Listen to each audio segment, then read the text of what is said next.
How amazing would you feel if you no longer have to work to pay for your expenses for as long as you live? What if you had the freedom to follow your dreams or your passions without ever worrying about money ever again? Well, in this video, I'm going to tell you everything you need to know about financial independence.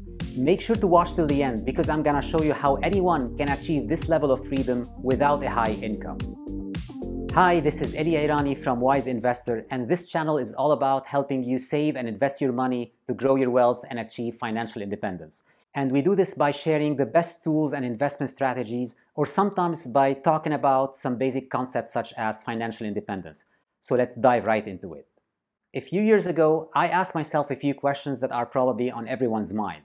If I had to stop working for whatever reason, do I have the means to support myself and my family?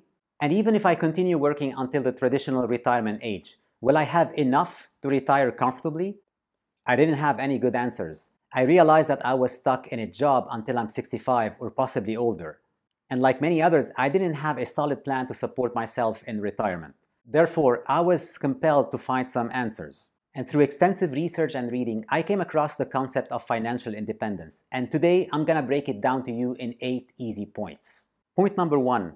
What is financial independence? Simply put, it's the status of having enough wealth or passive income to cover all of your living expenses for the rest of your life without being dependent on a paying job. Once you are financially independent, work becomes totally optional. So it's not really about retiring. It's more about having enough wealth that gives you the freedom to do whatever you want with your time. Point number 2, passive income. Financial independence can be achieved through the accumulation of wealth or the creation of some sort of passive income. And when I say passive income, I mean a type of income that does not require you to trade your time and effort for money. There are several ways to generate passive income, such as buying and renting out real estate, owning a business, typically one that does not require your direct involvement, or investing in the financial markets. To become financially independent, you need to grow one or more of these income streams until your total passive income matches or exceeds your total expenses. So is it possible for a regular person on an average income to achieve this level of freedom? The answer is yes, so keep watching. Point number 3, the rules of wealth. To become wealthy, you must first shift your mindset from being a consumer in this economy to becoming an investor. In other terms, instead of spending all of your earned money on stuff, you need to start accumulating revenue-generating assets. There are really 3 simple rules for building wealth.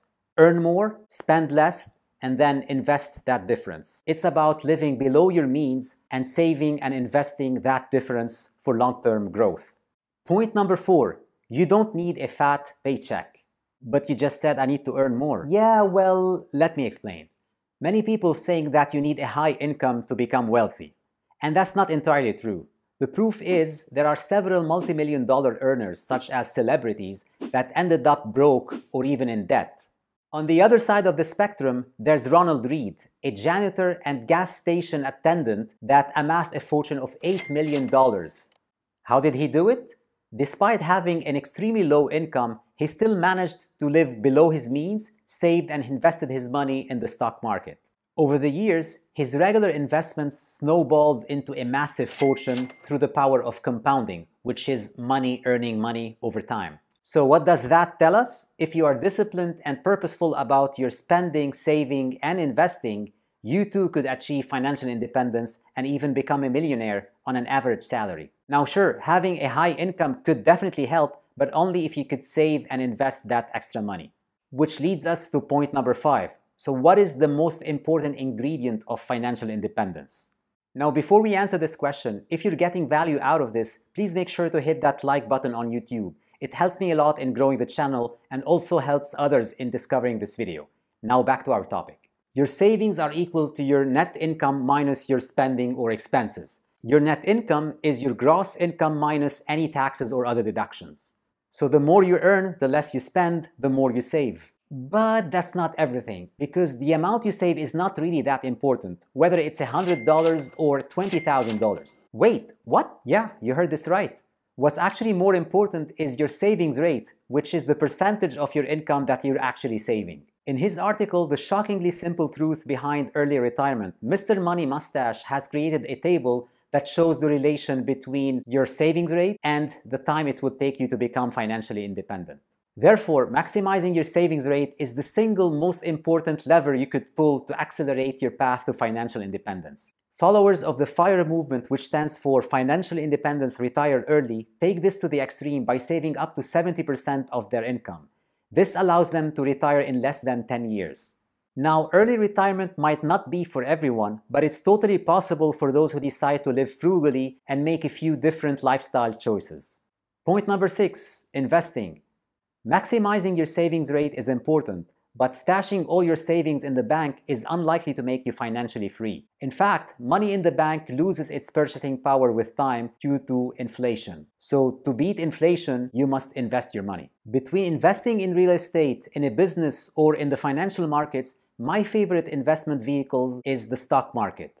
Why? Because it's not as hard as you think it is, and it doesn't require any upfront lump sum investment. But then again, how much do you need to accumulate in your investment portfolio to become financially independent? And this leads us to point number 7, the 4% rule of thumb. In 1998, a study conducted at the Trinity University in Texas concluded that with a balanced investment portfolio of stocks and bonds, you could withdraw 4% each year to cover your expenses without ever running out of money. For more info about the Trinity study, please check the link in the description below. Using this 4% rule and working the math backwards in order to become financially independent, you need to accumulate an investment portfolio of 25 times your annual expenses. For example, if your annual expenses are $40,000, you would need to accumulate $1 million in your investment portfolio. $1 million? But before you dismiss this idea as impossible, remember this. If a janitor could retire with $8 million, you could totally do it. You just don't know how. Yet. But for this to work, you need time, discipline, and a proven investment strategy. And when it comes to investing, everyone around you has an idea about what to invest in.